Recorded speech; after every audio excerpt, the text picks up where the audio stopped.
All right, hello and welcome to our webinar on differentiation. Before we start, before it's time to start, let me give you a little introduction in the beginning. First of all, you can see two links in the screen. So the first one is for WhatsApp. If you have questions or anything like that, if you want to continue the discussion of the webinar, just join in our WhatsApp group. And another link is for you to get a free access for 60 days to Education Playground digital math learning. I'll be showing some examples on Education Playground at the end of this webinar, besides all the other ways of differentiating. But digital tools are very powerful, so I'll also include that in my set. But without further ado, I think it's time to kick this webinar on. So nice to be here. By the way, if you hear some screaming on the background, it's my 4 months old daughter. She just learned a new skill, screaming, and she loves it. So let's hope it's not disturbing too much. But first of all, greetings from Finland. Finland is located in the northern part of Europe, and I think we are mostly known from the snow, ice, maybe northern lights. But actually, now, today, we have really nice weather. Even though it's already end of summer, it's still sunny, plus 20 degrees. It's perfect weather for me. I love it. But anyway, if you ever have a chance to visit Finland, the nature is wonderful. I strongly suggest to do so. I just hope that the whole current situation passes quickly so the borders open up again and we can actually travel freely. But that's about Finland. I'm sure you're anxious about hearing more about our educational system and how we differentiate. So I compiled uh, agenda for us for today, and there's two parts. First, I will joke about a differentiation in general, kind of the research background or the theories behind differentiation or reasons behind it. But I will also show you how the school in Finland uses differentiation uh, as a tool to help students. Then there is the second part, which is more hands-on, and I try to have as practical approach as possible. And I use Education Playground as an example for using digital tools. Same principles will apply to many other platforms as well. Uh, if you like, you can get a free 60 days trial to try out learning math in digital world. But I will show you the similar examples and practical approaches that you can do without any digital tools. So even if you don't have an opportunity to try out something new, I will still give you some tips and tricks what you can do with traditional tools. Oh, going the wrong way. So uh, I talked to a couple of teachers before I started this webinar or kind of started planning this webinar, and usually um, differentiation is considered kind of time consuming. It's already adding workload for busy teachers. So I asked, how do you see differentiation and why do you do it? And I think the best answer is here on the screen. Happy student, happy teacher. So even if differentiation adds a little bit more work for you, it actually pays off because it helps the students to learn more, it helps the students to be happier, and that reflects immediately to your work and how you feel about it. So actually, it makes your life easier. At least that's the dream that we're aiming for. The beginning is always rough. Learning new things takes time, but once you get there, it will be rewarding. So what differentiation is? Basically, we are tailoring content, the learning process, the outcome of the learning process of the products, and the learning environment to meet individual needs of the students. And some crucial tools to achieve that are continuous assessment and flexible grouping. And I will talk about these two throughout this webinar in some occasions. So just to let you know that what's coming up. I feel that differentiation actually relates very closely to Vygotsky's zone of proximal development. I feel that this is kind of really close match to that. And let me explain. Uh, in the chart here, you can see that we have two variables, level of challenge and level of competence. And there is a sweet spot for the students where the learning is optimal, where the students can do things on their own or helped. And then we have the yellow zones that are kind of out of reach. So if we work on too easy things that are kind of way too easy for the student and the student is more competent, they get bored. So they are kind of the high achievers. On the other hand, if the challenge level is too high for the student's competence, they get anxiety and they might even get really frustrated on kind of not understanding anything. So kind of we have to find the sweet spot for the student where their skills and this challenge level kind of meets. Uh, if we take a look at the white zone, the below the red dot here is something that students can do without any help. They can do that on their own. And up here we have another red dot. And that's where the student is able to reach with some help.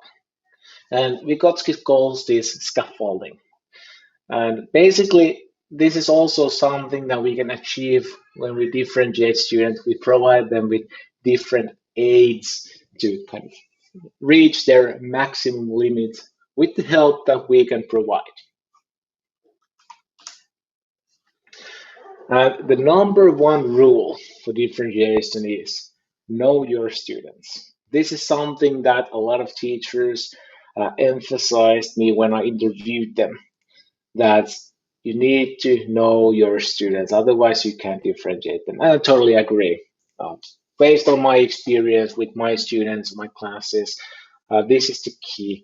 No matter how much learning analytics or whatever I have, I still need to know my students because kind of raw data doesn't tell me anything. So when I know my students, it makes it much easier to find that suitable way of learning for the students. So it really pays off to get to know your students like really well. But usually this goes without saying, and you already do this. So just a good reminder that this is kind of the cornerstone for differentiation, at least for successful differentiation. Well, kind of, I think this is the most important aspect why we should differentiate. Because if we don't, it actually has a lot of psychological implications for the student. Or on the other hand, if we do, we can affect a lot how they feel about themselves, how they see themselves, and how they um, kind of see what are the potential of what can I do. So if a student fails continuously, uh, they get anxiety, they get feeling of kind of remaining behind the other students and doing as well. That causes them kind of get really easily frustrated.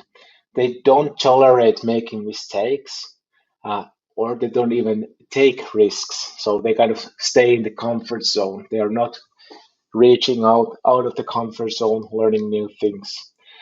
They are afraid of failure, So they might say that they don't even want to try something because they're afraid of failure, or they are just working on kind of uh, easy, low challenge level exercises that doesn't help them move forward. Also, if they make a mistake, if there's something kind of goes wrong, it takes time for them to get over that, so they recover slowly. And for them, it's important to feel control, to know what's happening. This is important. I will get back to this later on my slides. They want to know what's going on. On the other hand, if we manage to get the feeling for students that they are successful, they get empowered, and they are feeling that they're doing at least as well as the others, we actually switch the mental thinking.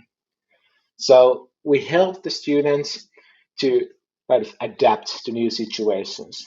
We help them to take risks, to be resilient, to try again. We help them to tolerate making mistakes. So they don't actually stop immediately after making a mistake, but they can actually tolerate making mistakes. And the whole mindset shifts from kind of taking the card and building up a fence. They actually feel like they can learn anything. So they will be open minded towards new topics. And that's, of course, leading to lifelong learning and so on. So I feel that this is kind of the most important reason why we actually want to do differentiation.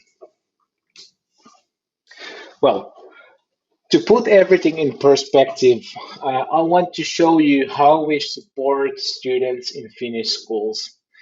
So we start with the general support. That's kind of the foundation for everything. And that's basically differentiation. If the differentiation, what a teacher does for any of the students in the class, if that's not enough, we move on to next level, which is enhanced support. And for that, we need a pedagogical plan.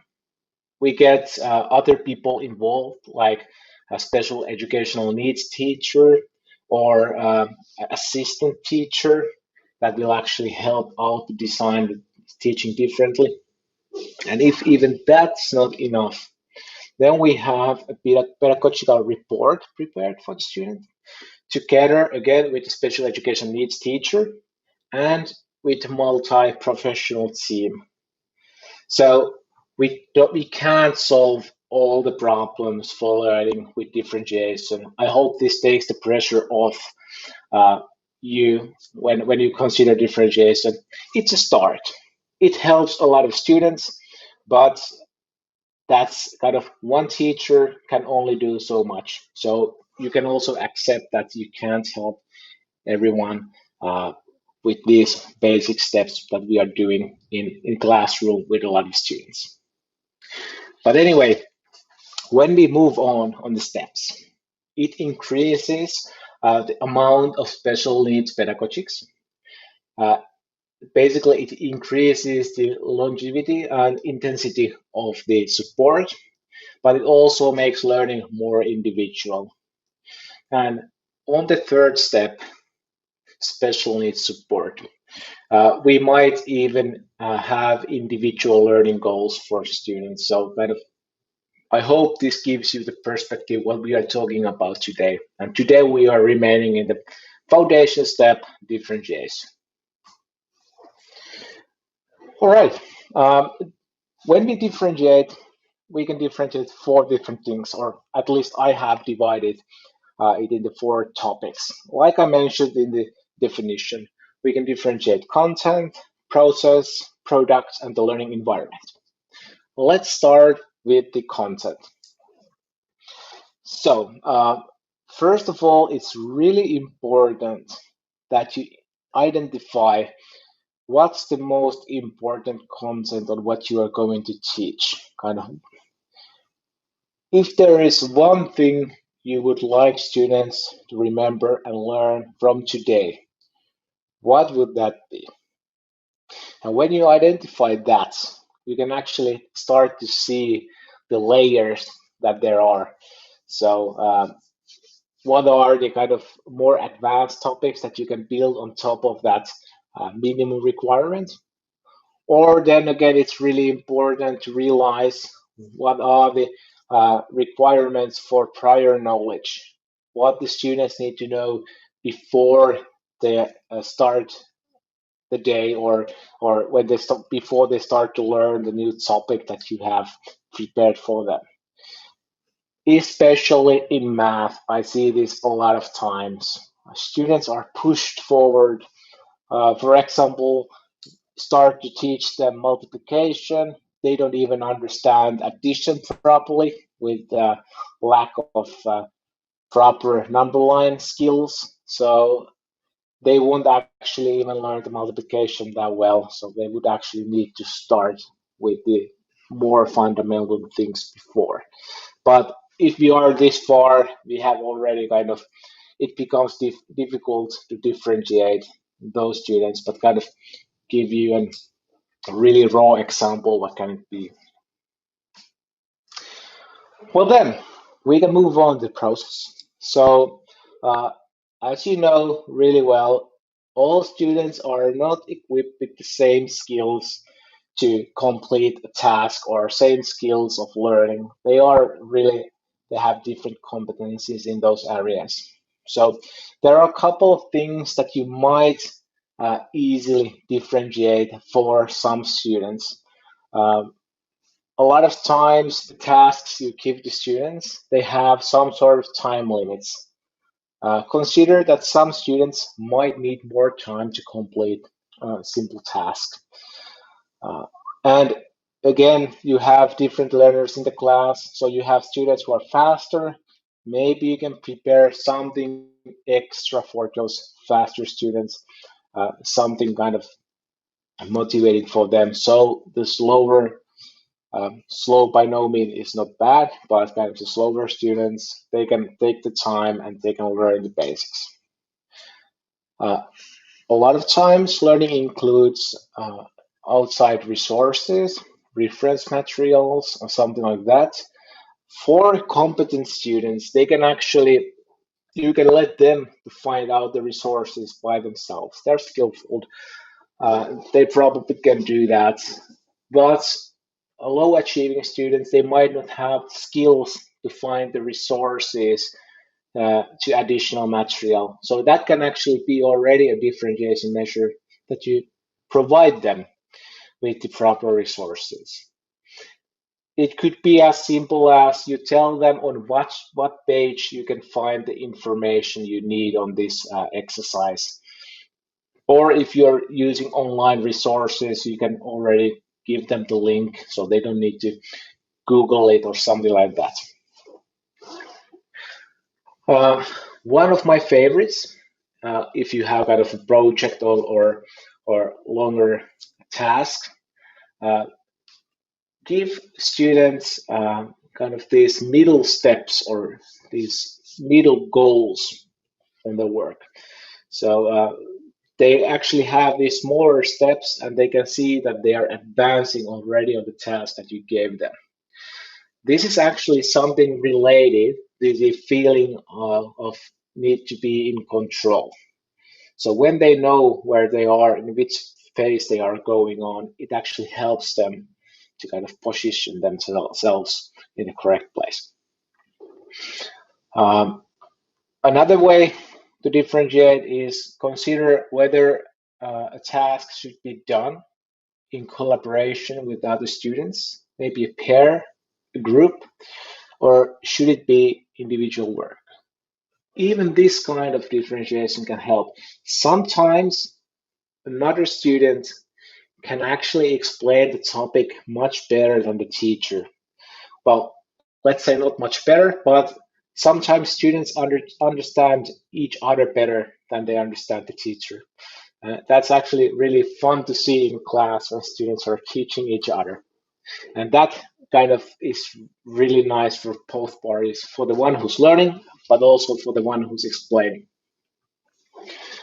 Uh, now it's a good time to remind you about the continuous assessment. So I feel that it's also important to know this the learning process and not just to concentrate on the outcome, but also assess how the student is learning, if they're improving their learning skills and things like that. Even if you are not including this in the final grade, this is something that will help the student if you give them the verbal feedback, for example. Like, hey, I noticed that today you found out the information on your own without me pointing it out to you, or something like that. Just an example. Uh, when we talk about the outcome of a task, uh, you can actually vary that quite a lot as well. So some students are really talented writers. Others might be great storytellers. Someone might be great drawer. Someone might be really interested in photographing, videos, anything like that.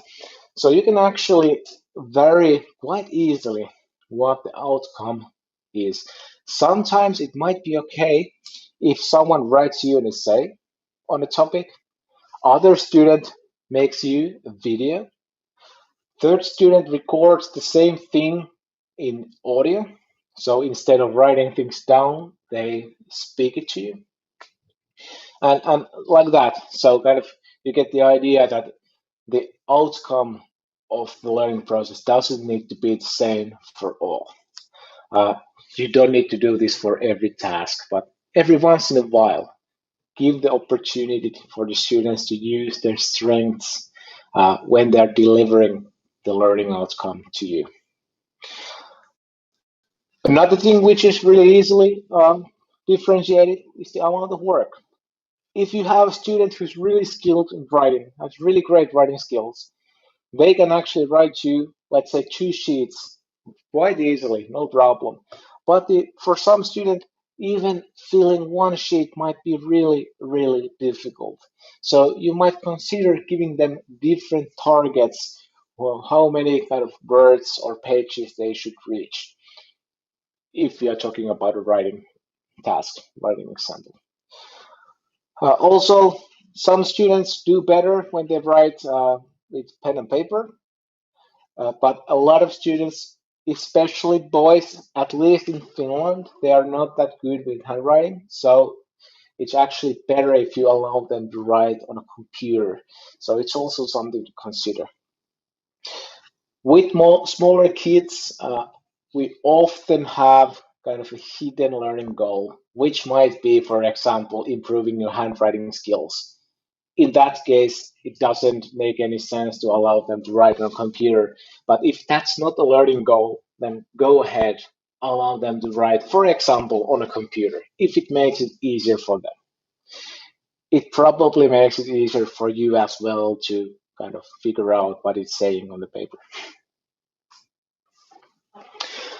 And then we have the last element that we can differentiate learning environment. And here I mostly talk about the physical environment where the learning happens and all the equipment that is provided in the learning space. Um, Again, you know that students are very different. Some students are really easily distracted by noise and movement and all that. And then you have students who really don't care. They don't mind even if a hurricane strikes the school building, they're still concentrating on what they're doing. So this is something to keep in mind. Can we maybe build a quiet corner in the classroom where it's easier to concentrate? Uh, I know some students they really enjoy listening music, at least sometimes when it's possible when they're working. I know when I'm doing something intensive that I need to concentrate on, a lot of times I put on headphones, some music. I don't really hear the music after a little while, but it helps me to stay in the zone, so to say. And learning environment really closely, I think, relates to people who you are learning with. So in here, I will come back to the flexible grouping. Uh, if you are lucky enough that you have a neighbor class teaching the same grade level that you are teaching, it might be a good idea to kind of put the groups together and find out different subgroups than the normal class division that you can actually help with the other teacher. You can build smaller groups who like to learn in a similar way, or they're learning in a similar uh, phase, or like grouping students differently. And when you have another teacher helping you out, doing this together, it actually helps a lot. Again, it's not something that you need to do on every lesson, but for once in a while, try out something like this, and you probably know this that when you put similar students who are learning in a similar way in the same group and you teach them kind of group by group, it helps everyone. So it's worth trying. And again, I'm gonna kind of point back in the past in the psychology of differentiation, of the psychological impacts of differentiation. And I mentioned that students who are usually low achievers, they have the feel need to feel in control.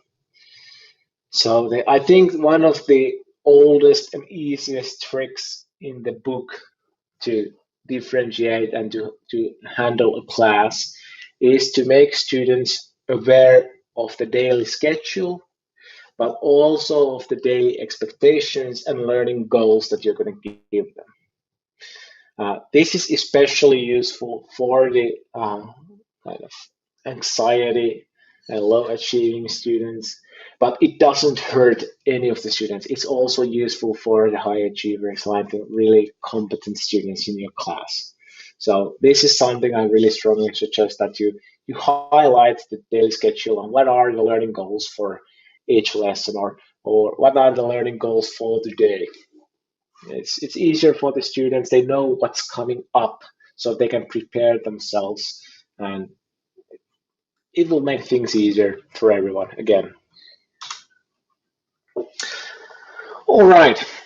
Now it's time to move on to the second part of this webinar. So let's talk about the practical approaches.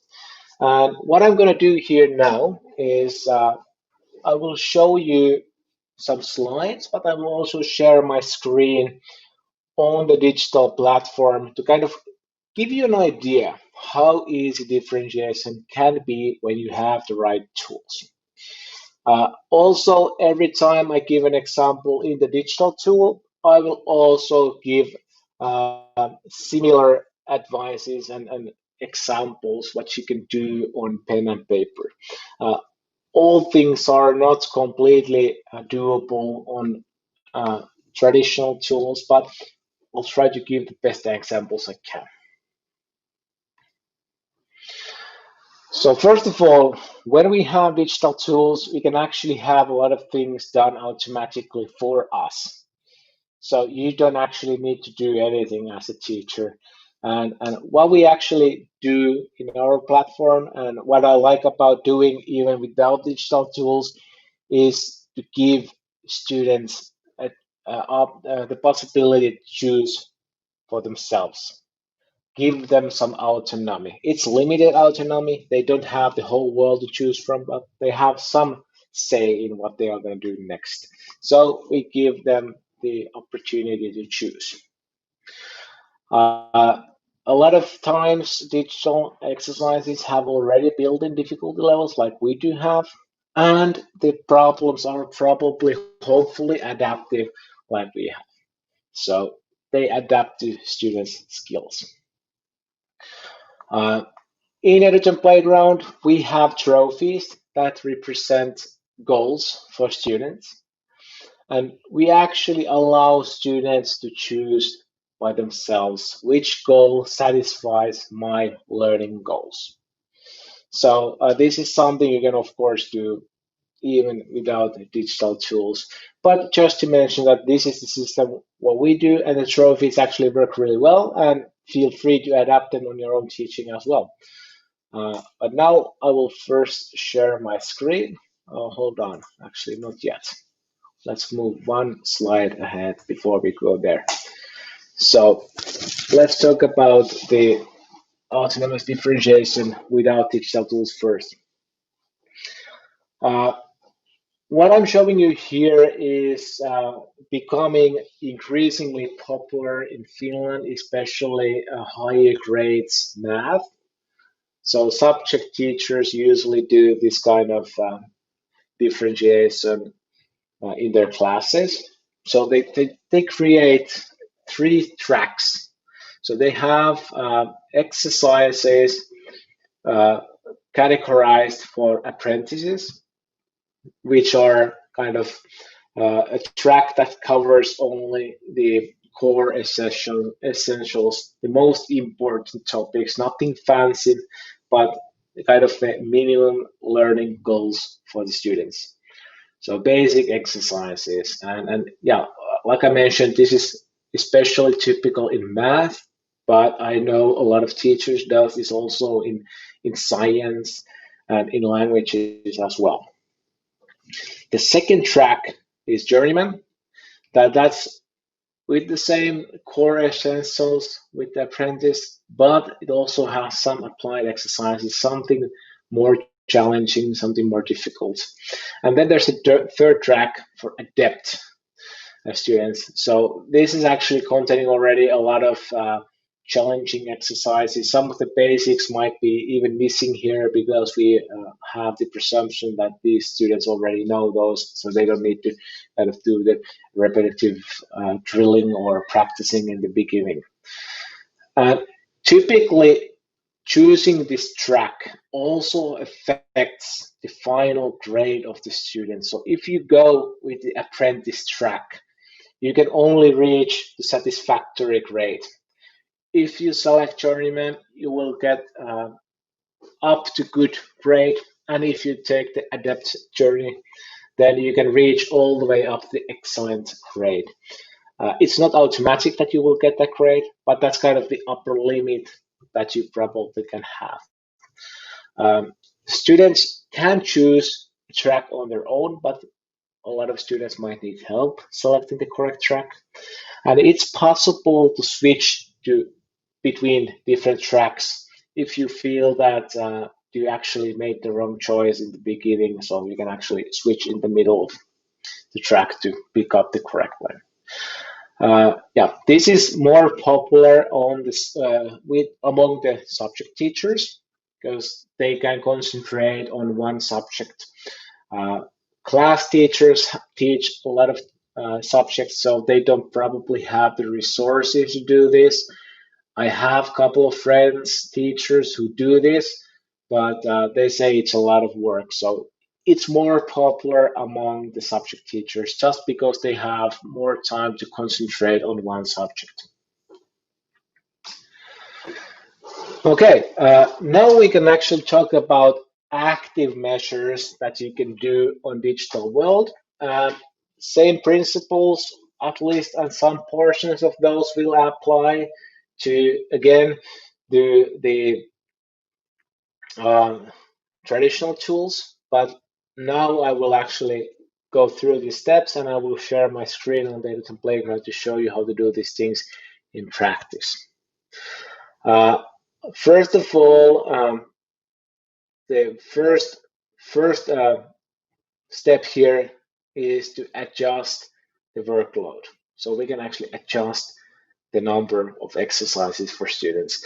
And to give you an idea what I'm talking about, now I will switch to my screen share and I'll give you a really brief introduction to what's going on with this platform and what I mean about lessons and exercises. So really quickly, the content is divided into grade levels. So I have here an example from second grade math. So the kids are basically 7 years old.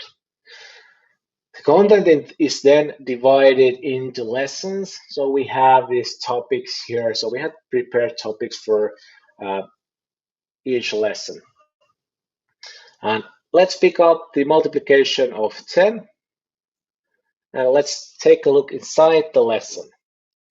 This lesson has 26 out of 40 exercises visible.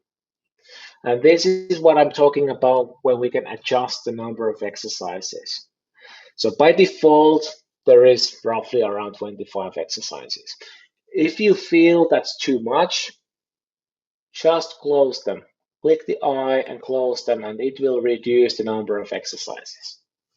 It will make easier for students to reach the goals. They don't need to complete as many exercises as they would otherwise need to do. On the other hand, if you feel that this is too little, they need more challenge. That's why we have the extra exercises. That's why it's only 27 out of 40 exercises. There is additional exercises that you can open up for students. So there's more things to work on. And this is quite easily done with the traditional tools as well. Then let's switch back to my slides. Here we go. And the next step is actually about the trophy levels, about the goals. And now it becomes more personal. The first option is, of course, to adapt the trophies for all students. So you can change them for the whole class, and they will be the same. Our defaults were here. Lowest limit 50%, next limit 70, gold one 90, and the diamond, the best one is 100%. So you finish all the exercises. We can change this for our whole class if we like. The more powerful thing here is the individual trophy levels. So we can actually change those for some students. So if we have a student who's struggling in math, it might be enough for that student to reach only 30% of the exercises. That might be suitable. That might be enough. Still, the goal is the same. It's the bronze trophy. So you don't need to rub it in his or her face that you are only doing 30% when the others are doing 50%. No, the goal is the same. If you reach the bronze, you have finished your task, you have reached your goal, and that's enough. Which this is something I like, so that those students can also feel as good as the others.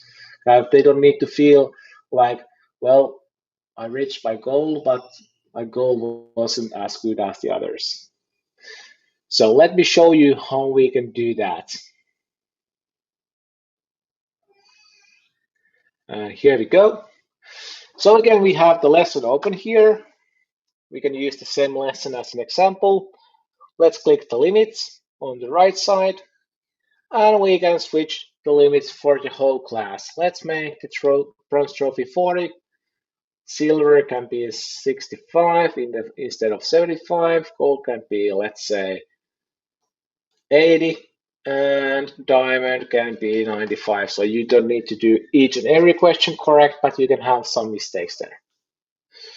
And that will change the goals for the whole class. Okay, let's make the personal limits. So click the personal limits button, click add student, and let's add me as an admin here, and let's give me a suitable difficulty level for my competence level. So I think 35, 50, 60, and let's make it 80.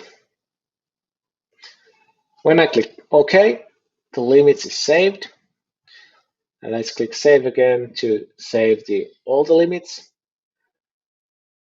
And after saving, I have a notification button there indicating that there's a personal limit. So now I've differentiated my students with setting different goals for them. Even when I lowered the bronze trophy, the student can still choose to reach for silver or gold or diamond, and they still have these options to do those things. but now they have I lowered the goals a little bit. Let's get back to the slides and talk about a couple of other ways of differentiating.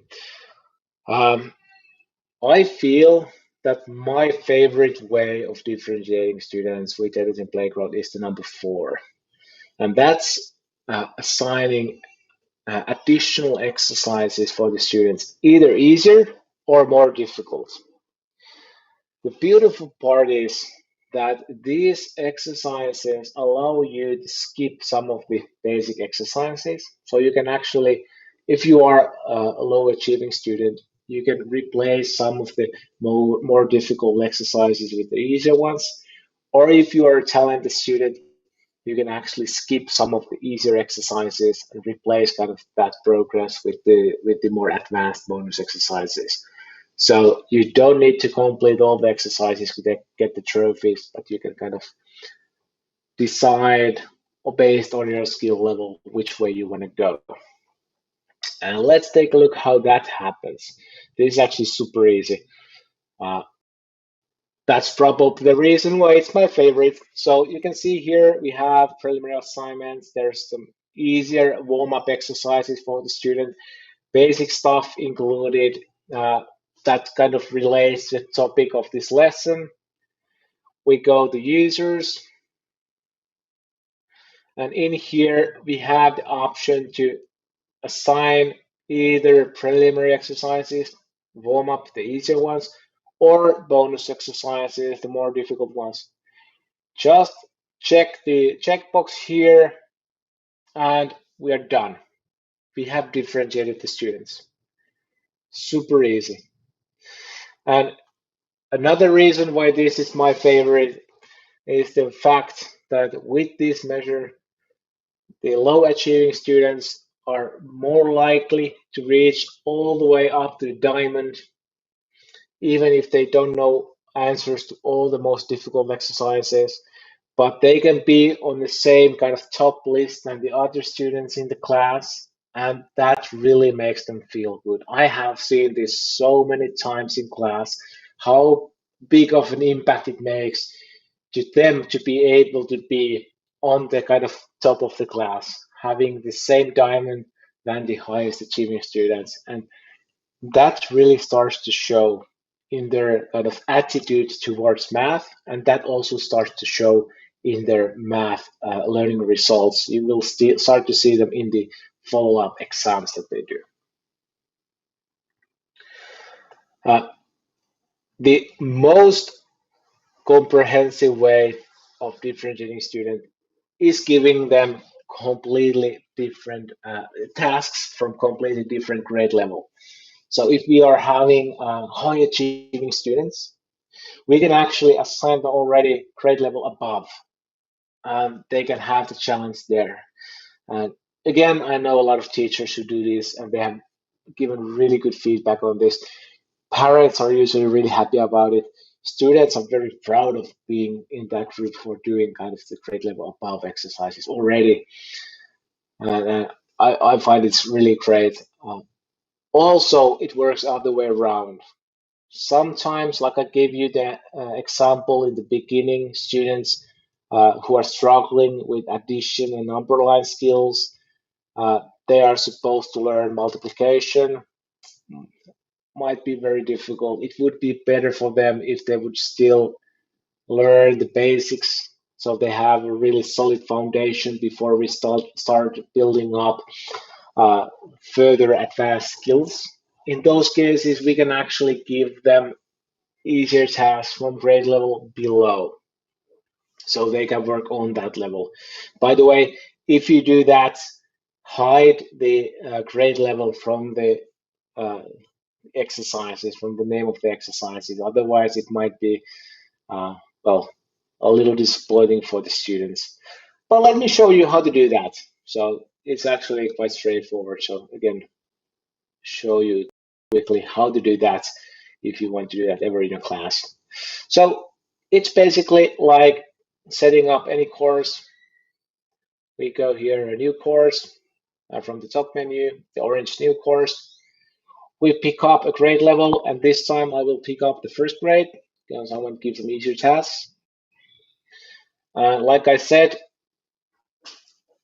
I want to hide the grade level from here, so let's call it mathematics.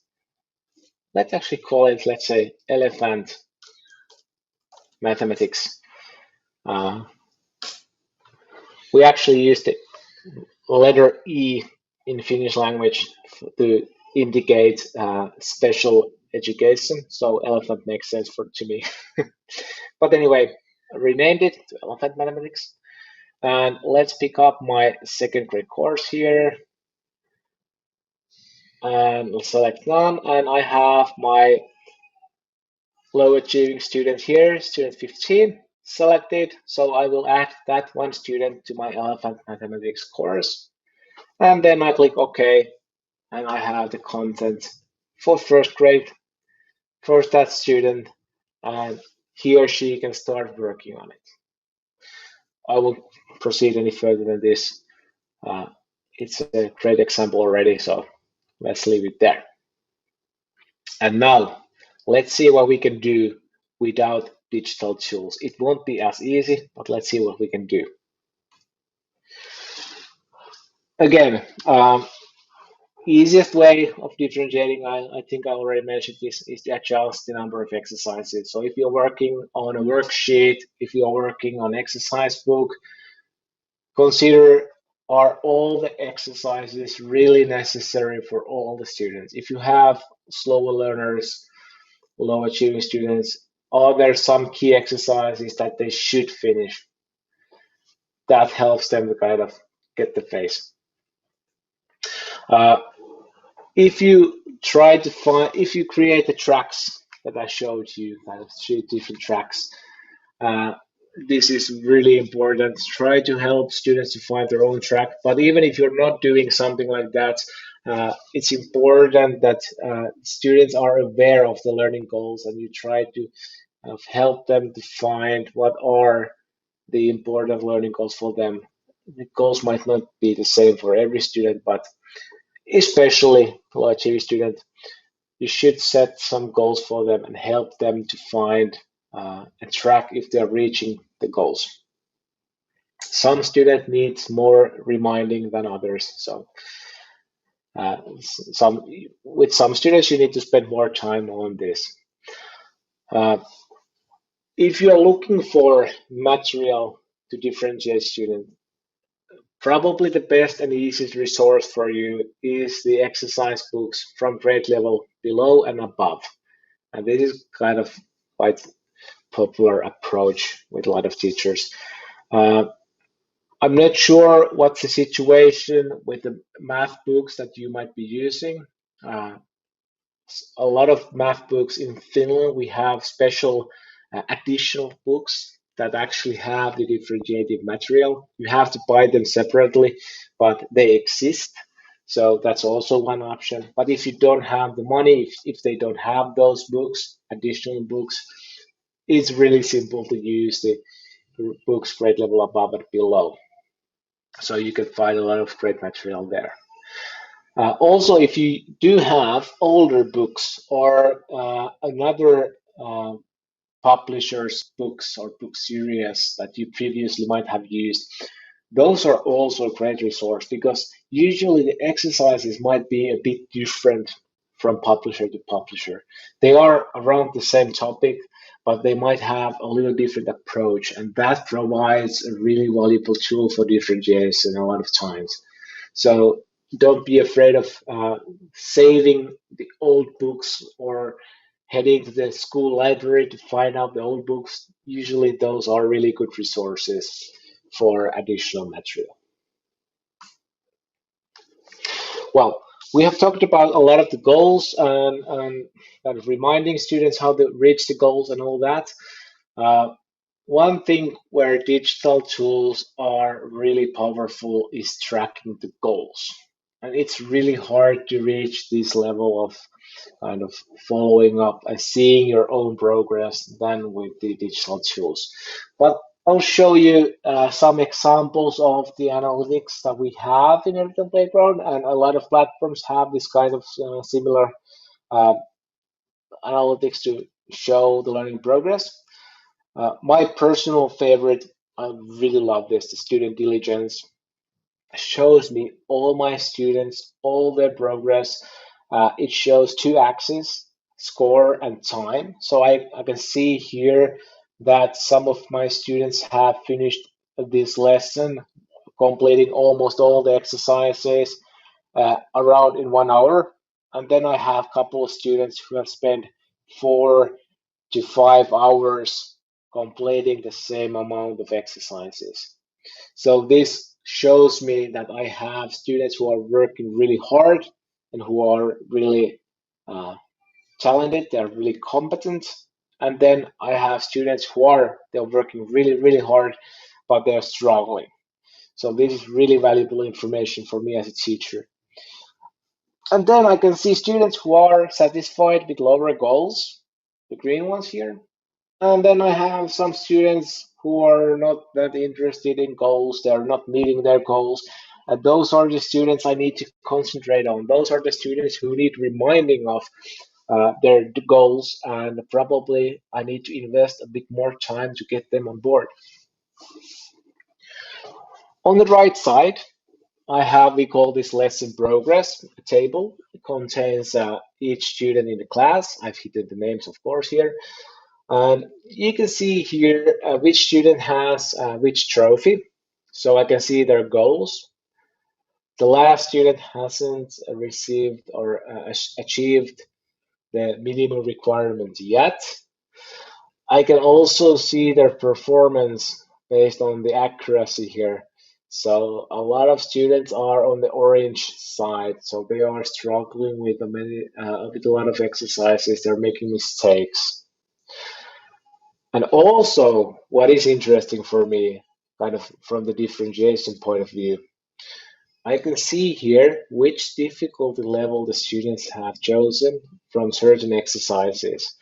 So, for example, the first student on my list with the diamond, with more than 100% of the exercises completed, each and every one of the exercises where he or she can decide the difficulty level is made with an easy level. So this is probably my one of my low achieving students who are working hard, but they are on top of the list. Then I have the third student with 108%, still a diamond, but that student has completed exercises with easy, moderate, and hard difficulty levels. So there is already kind of self-awareness, getting some challenge on the exercises. And this is for me as a teacher really valuable information. Kind of, are you willing to challenge yourself? Are you up to the challenge? So kind of this kind of real-time data is really valuable. And also for the students, they can see in real time how many points they have, how close they are to the trophy, which trophies they have achieved, and all of that. So that's real time for them. If we do this on pen and paper, we can do it. It's not impossible, but it lacks certain points. And it becomes a little bit more difficult, and it usually depends a lot on the teacher. So there's a lag between students completing things and students seeing their own progress. A notebook is ancient technology, and it works. It's basically bulletproof. All my teachers from my school time, they used a notebook to track my learning skills, and it worked, no problem. The problem here is that the students are not able to see their own learning progress from the notebook from the teacher. So it kind of lacks the motivational aspect. To overcome this limitation, I've seen a lot of teachers use shared spreadsheets, Google Docs, or Office, Microsoft Office shared cloud tools. And this allows to track the progress in real time, especially if the students are inputting their own answers or their own progress.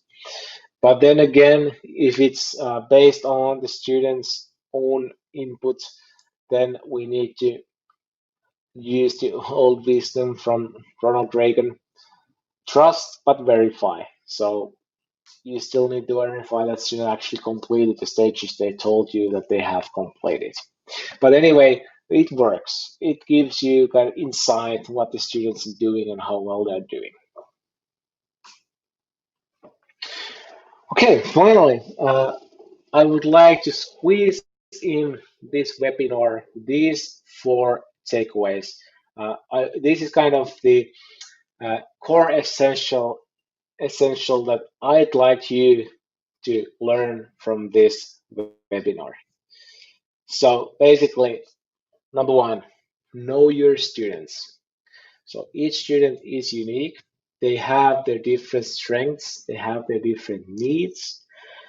What makes each student happy? What gets them excited? And when you know answer to these questions, that's what you can use to their benefit in learning. So know your students. Uh, find the core essentials. If students learn only one thing today, what would be the most important takeaway that they go home with?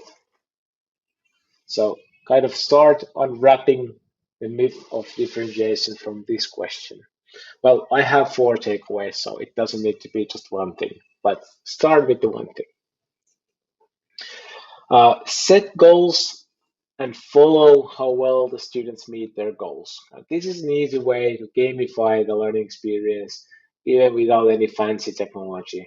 So kind of if the students know what you're expecting from them, what are the goals, and the goals are small enough, it actually makes learning fun. They can see themselves progressing. Just remember, some students need more help kind of meeting their goals, and they also might need a reminding to meet their goals than other students. For example, one of my teacher friends told me during the remote teaching period that we had here in Finland, uh, she had this special group of 10 students who are struggling generally in school. So she paid close attention to them. And every morning she had a one-to-one call with each of those 10 students. They agreed on the daily goals, and the students started to work on the towards meeting their goals. Um, around 12 o'clock in the noon, the teacher called again and asked about the goals. Did you already meet them? Well, she was using digital tools, so she already knew the answer.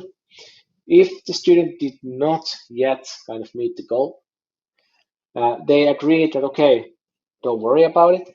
I'll call you in 2 hours and then you're completed, right? And it worked. No one had uh, goals unmet during the second call. So everybody had met their daily goals. And finally, uh, I hope I haven't been kind of too fanatic about differentiation. I know the realism. I know what's realistic in classroom. So also keep in mind, be patient and cut yourself some slack.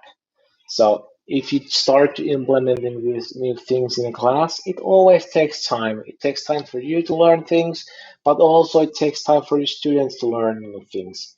So take small steps. Try maybe something. You don't need to implement everything you saw today, but pick something. Take one small thing, try it out, see how it works. If it works well, try another small thing. Or even if it doesn't work, you can still try something else, but you can kind of start building up slowly, one by kind of one trick or one measure at a time to change the way the learning happens in your classroom. So you don't need to kind of explode everything at once, but you just gradually start to build a more differentiated way of learning in your class. Anyway, now it's become the time to say thank you for following my webinar.